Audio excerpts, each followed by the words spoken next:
folks. Today we're going to talk about the different political spectrums. Rather, this time we're going to talk about the political spectrums that are ideal for our current understanding of politics from different stages of human society. So, we're going to be utilizing dialectical materialism for this. So, your typical 6-stage human society progression. Alright? And we're going to go to each one and find out what kind of political distinction is best for each one of them. Now, since we are dealing with dialectical materialism, I find it only fitting that we use that we start off with socialism. What is the best political spectrum for socialism? Well, the best political model for socialism would probably be more like a cube, where each one of the corners represents the intersection between three different values that really only apply to socialism. So we have over here the x-axis represents more reactionary tendencies versus more revisionary tendencies. The y-axis represents militarism versus reform, and the z-axis represents industry focus versus agrarian focus. So in the top right front corner, we have Marxist-Leninist Maoism, which basically means that this is a revolutionary ideology that is very progressive, but is also more agrarian focused. So it's more focused on farming. On the bottom front right, we have Democratic Socialism, which is just the non-revolutionary form of that. Then directly to its left, we have Juche, which is more reactionary than revisionist.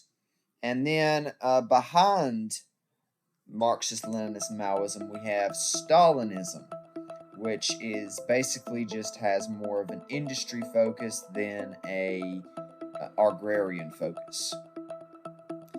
Now let's look at the opposite of Marxist-Leninist Maoism and its relatives. We have market socialism, which is more reactionary, not revolutionary, and is focused on industry. Then we have on the right of market socialism, Luxemburgism, which basically means that it actually is more revisionary. It's more towards trying to achieve true socialism rather than, more market type stuff. Then we have on top of market socialism, Titoism. Titoism is basically just the revolutionary form of market socialism. And then in front of market socialism, we have agrarian socialism, which is basically just the agrarian form of market socialism. Alright, so that's pretty much all the corners that you can use for reference in this kind of cube of socialism. Now let's move on to the communist stage, which basically is characterized by the overlap between three different definitions of communism. We have the Marxist definition of communism, the mutualist definition of communism, and the syndicalist definition of communism. And they each have their overlaps. For example, there's an overlap between Marxism and mutualism, an overlap between Marxism and syndicalism, an overlap between syndicalism and mutualism, and an overlap between all three of them. But ultimately, this is pretty much the politics of the communist stage are more just a three-way Venn diagram, pretty much. Then let's actually go backwards to the modern day. What applies to the modern day? Well, since the modern day world is mostly dictated by capitalism, we have the spectrum that best represents capitalism, which is the political compass. So the x-axis more represents the relative right wing versus relative left wing, not actual right wing or left wing, just relative to capitalism. And we have the y-axis representing government intervention in the economy. So, in the lower right, we have classical liberalism. In the upper right, we have neoliberalism. In the lower left, we have progressive liberalism. And in the upper left, we have modern liberalism. Now let's go even further back, which actually represents more of a time period type of thing. So, the further you go right on this, the more, the older, the newer it gets. So, the flow of time goes from left to right. But the height of the line represents the ideological purity of the system. So, the higher it is, the more purely monarchist and aristocratic it is. So let's start off with the earliest form. We have war commander. It's effectively just somebody who has just finished unifying their warlord-torn area. Their area is torn by warlords, and they just unified the area just recently, and they're pretty much just a military commander under a junta. Then we have an oligarchy, which is a bunch of absolute monarchs ruling in tandem with each other, probably ruling different parts of the kingdom, but coming together for really big decisions. Then we have the absolute monarch. This is the purest form of monarchism. It basically means that one individual has absolute control over an entire country. Then we move on and we start to lose purity. This is the point where monarchism begins to decay into capitalism.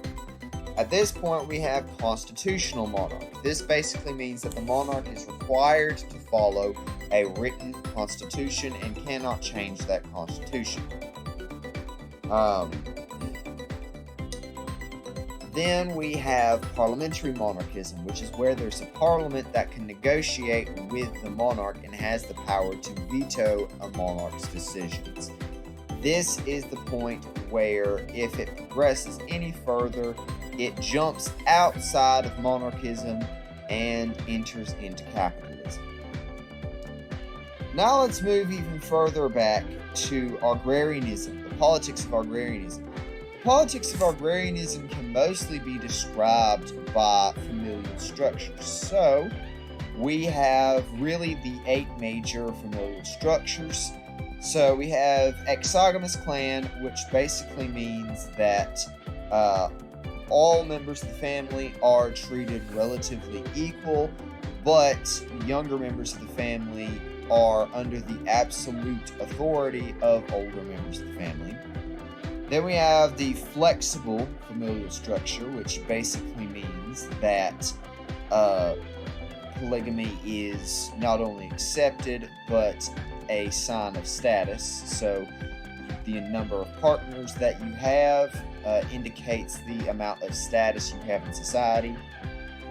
Then we have absolute nuclear, which basically means that young people have a lot more personal autonomy, but they have to compete with each other for resources and affection within the family. Then we have equal nuclear, which is just like absolute nuclear, except they don't have to compete and they treat everyone equally. Then we have exogamous clan, which basically means that the older people have absolute power over the younger, and there is competition between members of the family for resources and affection. Then we have the authoritarian familial system. The authoritarian familial system basically believes that your birth order should affect both your responsibilities and the amount of favoritism that you get. Then we have the ennemetric, which basically means that aunts and uncles should have as much say, if not more say, than parents.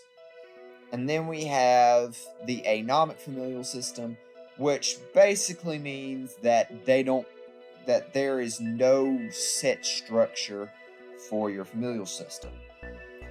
Basically, interactions between these familial systems pretty much dictates agrarian style politics.